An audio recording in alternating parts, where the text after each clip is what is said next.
لیکن اس کے باوجود بھی ہم اس کو کلی طور پر نہیں سمجھ پائیں گے. تو اس کو تقدیر کے مسئلے میں ڈیپ ڈائیو لگانے سے پہلے 3 چیزوں کو غور سے سمجھ لیں.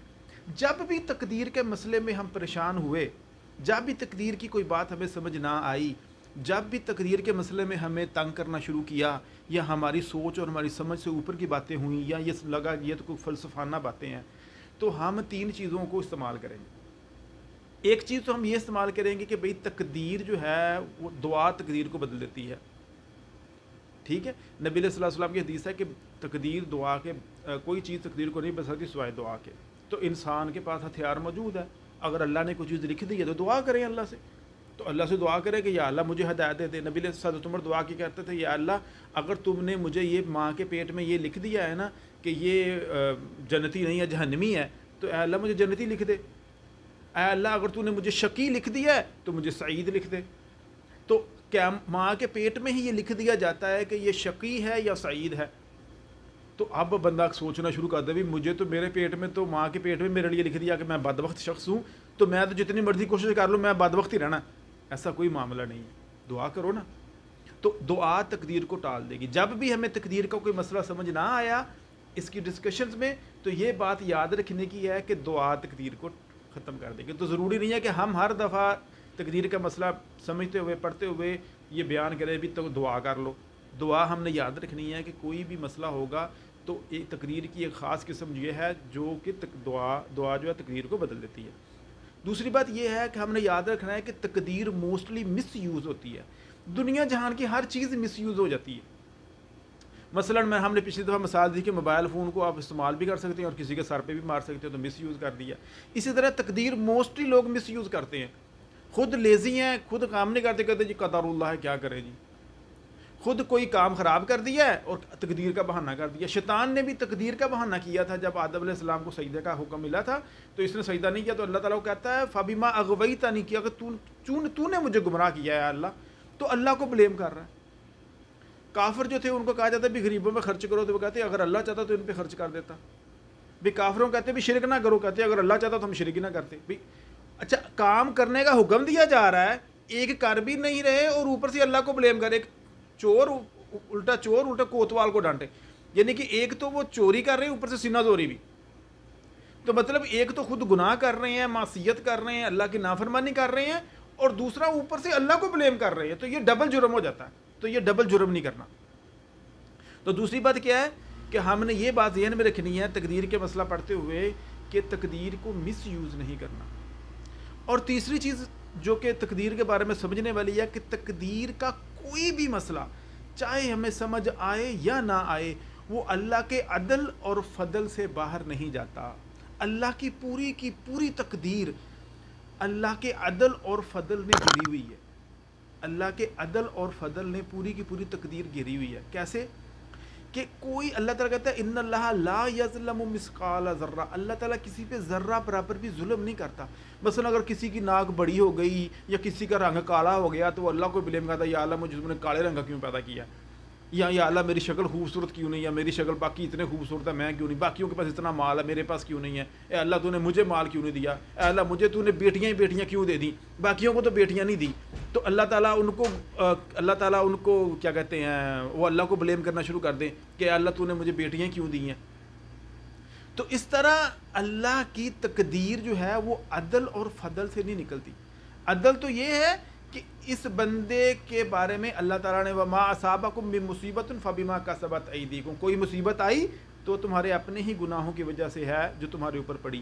تو یہ اللہ کا عدل ہے جو اس کی تقدیر کا فیصلہ امپلیمنٹ ہوا ہے. کیوں کہ یہ جرم کیا تھا بندے نے تو اب مصیبت آ گئی. ایک چور نے چوری کی تو اب وہ جیل میں پھنسا ہوا ہے، جیل میں بند ہے. اب وہ کہ یا اللہ تو نے میری تقدیر میں جیل کیوں لکھی؟ بھئی تمہاری جیل میں تقدیر میں جیل اس لیے لکھی کہ تو نے چوری کی ہے. تو اپنے آپ کو کوسو تقدیر کو کوسنے کی بجائے. تو یہ اللہ کا کمال عدل ہے کہ تم جیل میں ہو اور اس میں بھی تمہاری خیر ہے، شاید تم قیامت والے دن عذاب سے بچ جاؤ اور توبہ کر لو. تو یہ اللہ کا عدل ہے جو کہ اللہ کا نافذ ہو رہا ہے. اور دوسرا اللہ کا فضل ہے. فضل کیا ہے کہ کسی بندے کو جتنا مرضی علم دے دے، جتنا مرضی رزق دے دے، جتنا مرضی حسن دے دے، جتنا یہ اس کا فیصلہ ہے. تو اللہ کا جتنا بھی نظام میں قدرت ہے یا قضاء اور قدر کا معاملہ ہے وہ ان دو چیزوں سے کبھی باہر نہیں نکلے گا. ایک عدل اور دوسرا فضل. یہ ہم نے یاد رکھنا ہے. چاہے دنیا میں کتنا ہی بڑا فتنہ اٹھ جائے, کتنا ہی بڑا ظلم ہو جائے, کتنے ہی بڑے بڑے حادثے ہو جائیں, کتنے ہی مس ہیپس ہو جائیں, کچھ بھی ہو جائے, ہم نے یہ ذہن میں رکھنا ہے کہ اللہ کی تقدیر عدل اور فضل سے باہر نہیں نکلتی. ہمیں سمجھ آئے یا نہ آئے, میرے حق میں ہے یا میرے خلاف ہے, خیر ہے یا شر ہے, یہ اللہ کے عدل اور فضل سے باہر کبھی بھی نہیں جائے گی. چاہے زلزلہ آ جائے, چاہے آتش فشاں پھٹ جائے, چاہے تیز آندھی آ جائے, چاہے لوگوں کے گھر ختم ہو جائے, چاہے سارے کے سارے نسل انسانیت میں ختم ہو جائے دنیا سے, یہ اللہ کا یا عدل ہوگا یا فضل ہوگا, اس کے علاوہ کچھ نہیں. تو ہم نے کہا کہ جب بھی تقدیر کا مسئلہ یاد کرنا, یا تقدیر کا مسئلہ ہم ڈسکس کرنا, یہ تین چیزیں یاد رکھنی. ایک تو تقدیر کو مس یوز نہیں کرنا, دوسرا دعا تقدیر کو بدل دیتی ہے, تیسرا تقدیر اللہ کے عدل اور فضل سے باہر نہیں نکلے گی. تو اب ہم نا آسان سے طریقوں سے تھوڑا سا ڈیپ ڈائیو کرتے ہیں تقدیر میں. دیکھیں, کوئی حادثہ, کوئی واقعہ پیش ہوا ہے تو اس کے دو اسباب ہوں گے. مثلا آپ نے دیکھا کہ ایک بندہ جو ہے نا, وہ بیچارے نے گناہ تو کوئی بھی نہیں کیا, وہ جیل چلا گیا.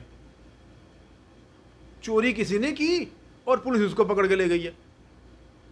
اب ظاہری طور پر تو سارے ارد گرد کے لوگ کہیں گے کہ یار یہ تو بیچارہ بے قصور تھا, اس کو کسی نے خام خواہ پکڑوا دیا. تو وہ اب بیٹھے کہنا شروع کر دیا, یا اللہ یہ میری تقریر میں تم نے جیل کیوں لکھ دیا, میں نے تو کچھ کیا ہی نہیں. تو یہ ظاہری سبب ہے جو کہ ہمیں نظر آ رہا ہے کہ اس بندے کو جیل ہو گئی, حالانکہ اس نے تو کوئی جرم ہی نہیں کیا. تو لوگ جتنے بھی فیصلے کر رہے ہیں وہ ظاہری سبب کی وجہ سے کر رہے ہیں. ایک اس کا باطنی سبب بھی ہے, اور وہی حقیقی سبب ہے, وہ قدر اللہ ہے. اچھا, اب ہم نے کہا تھا کہ بھئی تقدیر کا معاملہ سمجھنے کے لیے ہم نے یہ تین چیزیں ذہن میں رکھنی ہیں. ایک کیا ہے کہ تقدیر کو مس یوز نہیں کرنا. اب اس میں تقدیر مس یوز کیسے ہو سکتی ہے کہ بندہ اس کو چھڑانے کی کوشش کوئی نہ کرے, نہ اس کے کوئی پیچھے جائے ہو کہ جی قدر اللہ تھی, وہ بندہ پھنس گیا, اب ہم کیا کریں, ہم نے کون سے وکیلوں کی فیسیں دیں, عدالتوں میں دھکے کھائیں, خود ہی تقدیر ہوگی تو نکل آئے گا باہر. تو یہ تقدیر کا مس یوز ہے, یہ ہم نے نہیں کرنی. تو دعا تقدیر کو ٹال دیتی ہے. تو وہ بندہ جو جیل میں ہے وہ بھی اللہ سے دعا کرے, اور جو اس کے پیچھے ہیں جو واقعین وہ بھی دعا کریں کہ بھئی اللہ تعالیٰ اس میرے بندے سے یہ مصیبت ٹال دے. تو یہ اللہ کی جو ہے تیسری چیز کیا ہے کہ یہ عدل اور فضل سے باہر نہیں نکلتا. تو اس میں عدل کیا ہے, یہ تو بیچارہ بے قصور تھا. ہو سکتا ہے کہ اس کا کوئی وہ گناہ ہو جو اس نے پہلے کیا تھا اور اب اس کو یاد ہی نہیں ہے. کتنی دفعہ ایسے ہوا کہ ہم فجر پڑھے بغیر ہی سو فجر پڑھے ٹائم ہو گیا اور ہم سوئے ہوئے ہیں, عشاء کا ٹائم, عشاء پڑھے بغیر ہی سو گئے ہیں. کسی غریب اور مسکین کا حق تھا ہمارے پیسے میں, ہم نے اسے دیا ہی نہیں.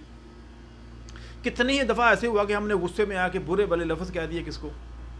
کون ہے وہ جو یہ کہہ سکے کہ میں نے تو کبھی کوئی گناہ کیا ہی نہیں, میں تو جناب بڑا نیک پارسا انسان ہوں. کوئی ہے؟ کل بنی آدم خطاؤن وخیر الخطاؤن التوابون. تو یہ ابھی تو اس نے کوئی جرم نہیں کیا, لیکن ہو سکتا کسی اور جرم کی وجہ سے آج وہ جیل میں چلا گیا. ہو سکتا کسی اور کا حق مارا ہو, کسی اور پہ ظلم کیا ہو, کوئی 10 سال پہلے, کوئی 20 سال پہلے, کوئی 40 سال پہلے, جو یہ خود بھی بھول گیا. کیونکہ قرآن کہتا ہے وَمَا أَصَابَكُم مِّن مُّصِيبَةٍ فَبِمَا كَسَبَتْ أَيْدِيكُم, جو بھی تمہیں مصیبت آئی وہ تمہارے اپنے ہاتھوں کی کمائی تھی جو تم پہ آئی. تو ہو سکتا ہے یہ اللہ کا فضل ہو, اللہ کا عدل ہو جو اس کے اوپر نافذ ہو گیا کہ اس نے جو فلاں گناہ کیا تھا آج یہ ذرا جیل کا مزہ چکھے. پاسبل ہے, ہمیں تو نہیں پتا. یا یہ اللہ کا فضل ہو سکتا ہے, جیل بھی اللہ کا فضل ہے. ہم صرف فضل وہ سمجھتے ہیں جو کہ پیسہ مل جائے, حسن مل جائے, کوئی آسانی مل جائے, کوئی آسائش مل جائے. ہم مصیبتوں میں اللہ کا فضل تلاش نہیں کرتے. اگر یوسف علیہ السلام جو کہ جیل میں تھے, کتنے سال وہ جیل میں رہے, قرآن کہتا ہے بضع سنین, وہ جیل میں رہے. بضع کا لفظ ہوتا ہے وہ 10 سے کم پہ, تو اس کا مطلب 8-9 سال وہ جیل میں رہے ہیں یوسف علیہ السلام. کیا گناہ تھا؟ کوئی گناہ نہیں تھا. وہ تو پیغمبر کی ذات ہے, معصوم. وہ بچپن سے ہی اس کے بھائیوں نے کبھی اس کو کنویں میں پھینک دیا, باپ سے دور ہو گئے. تو اگر ایک عام انسان سوچے یار اس بیچارے بچے نے کیا قصور کیا, وہ باپ سے چھٹ گیا, وہ کنویں میں پھینک دیا, مصر میں بک گیا, وہ زلیخا کے فریب میں آ گیا, اب جیل میں پڑا ہوا ہے, وہ جیل میں بھی کئی سال سے. اللہ اکبر. تو یوسف علیہ السلام کے پورے قصے میں کسی ایک جگہ پہ بھی یوسف علیہ السلام نے کمپلین سنی ہے کہ میرے پہ کیا ظلم ہو گیا، میں نے کیا کر دیا، میرا کیا قصور ہے. یا یوسف علیہ السلام کے باپ نے کوئی کمپلین کی ہو یعقوب علیہ السلام نے کہ یا اللہ میرے پہ ظلم ہو گیا، میں تو پیغمبر ہوں، میں نے تو کبھی کوئی گناہ کیا ہی نہیں، ہم تو اتنے اچھے ہیں، پھر ہمارا بھی اتنا ظلم نہیں. وہ تو یہی کہتے ہیں فصبر جمیل فصبر جمیل. یہ کمپلون تو شیطان ہی کرتا تھا، جس کو تھوڑا سا مسئلہ ہوگا تو وہ اللہ کو بلیم کرنا شروع کر دیا. تو یوسف علیہ السلام کے ساتھ یہ جو کچھ ہوا تقدیر کا فیصلہ تھا، تو یہ اللہ کا فضل تھا، کیونکہ اس کو ایک ایسے بڑے مقصد کے لیے تیار کیا جا رہا تھا جو کہ اس کے بغیر حل ہو ہی نہیں سکتا. وہ کہاں مصر کے بادشاہ بن گئے، کہاں مصر کے وزارت خزانہ ان کو ساری مل گئی، اور اس نے کتنے ہی لوگوں کو، کتنے ہی نسلوں کو جو تھی نا وہ بھوک سے بچا لیا، کہ وہ قحط پڑنے لگا تھا جس سے کتنے ہی جانیں بچ گئیں. تھوڑا سا مسئلہ ضرور آیا یعقوب علیہ السلام کو اور یوسف علیہ السلام کو، لیکن اگر آپ یوسف علیہ السلام کا جو واقعہ ہے اس نے انسانی دنیا کی ہسٹری بدل کے رکھ دی. Map of the world is change due to that event. اسی سے بنی اسرائیل نکلی، اسی سے اسرائیل نکلا، اسی سے سارے جنگ و جدل ہوئی، علاقے بنے، یعنی کہ میپ بنے. یہ کوئی چھوٹا موٹا واقعہ نہیں تھا. ابراہیم علیہ السلام اپنی بیوی اور بچے کو بیابان مکہ کی وادی میں چھوڑ کے چلے گئے ہیں، جس سے ہسٹری کا ایک بہت بڑا ایونٹ پیدا ہوا جو کہ قیامت تک اب جاری رہے گا. لوگ سفر مروہ ابھی بھی کر رہے ہیں. تو اس وقت تو یہ لگ رہا تھا جیسے ظلم ہے. یہ ظلم نہیں تھا، یہ اللہ کا فضل تھا. تو ہم اللہ کا فضل صرف نیکی میں، اچھائی میں، خوبیوں میں، انعامات میں، رزق میں، حسن میں، مال و متاع میں ڈھونڈتے ہیں، بلکہ اللہ کا فضل تو مصیبتوں میں بھی ہے، پریشانیوں میں بھی ہے، تکلیفوں میں بھی ہے. تو جو بندہ بغیر کسی قصور کے جیل میں چلا گیا، ہو سکتا ہے یہ اس کا اللہ کا فضل ہی ہو. جب باہر ہوتا تو وہ کوئی بڑے گناہ میں پھنس جاتا یا بڑے کسی فتنے میں پھنس جاتا، اللہ تعالیٰ اس کو بچا رہا ہے. اللہ کی حکمتوں کو تو اللہ ہی جانتا ہے، وہ تو الحکیم ہے.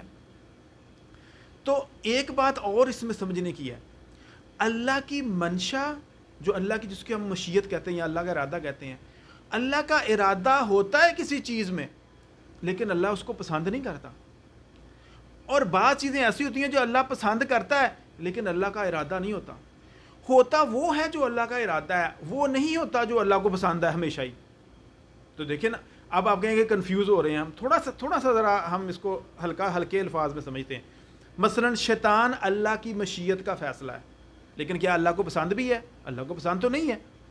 تو اللہ کو پسند نہ ہوتے ہوئے بھی اللہ کی مشیت کا تقاضا ہے کہ شیطان باقی رہے یا شیطان کا وجود باقی رہے. تو یہ اللہ کی مشیت کا فیصلہ ہے، اللہ کی حکمت کا فیصلہ ہے.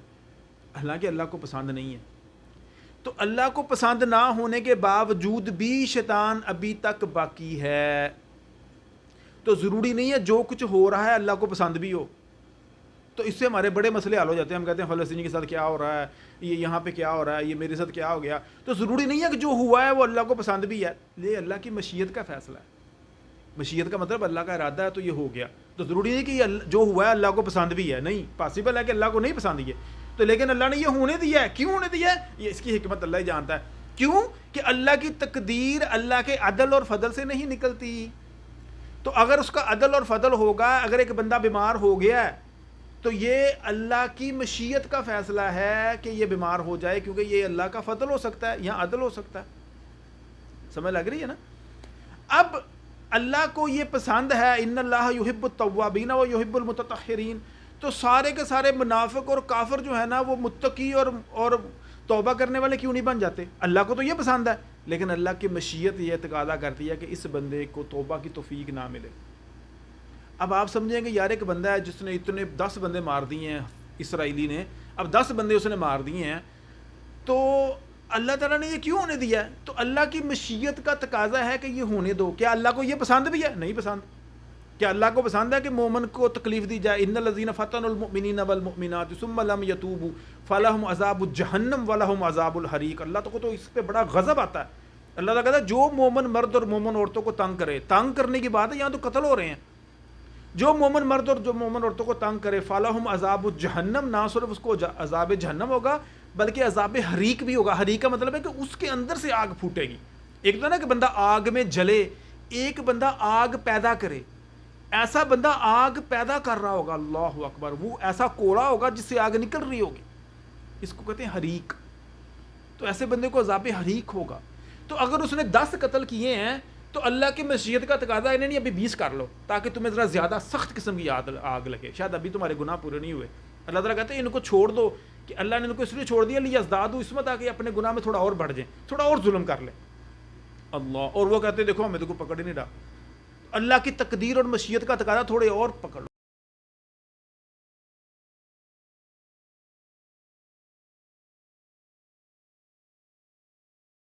انشاءاللہ اس کو ہم اگلی ویڈیو میں پھر کنٹینیو کریں گے. اللہ تعالیٰ سے دعا ہے کہ اللہ تعالیٰ ہمیں سمجھنے کی توفیق عطا فرمائے. السلام علیکم ورحمۃ اللہ وبرکاتہ.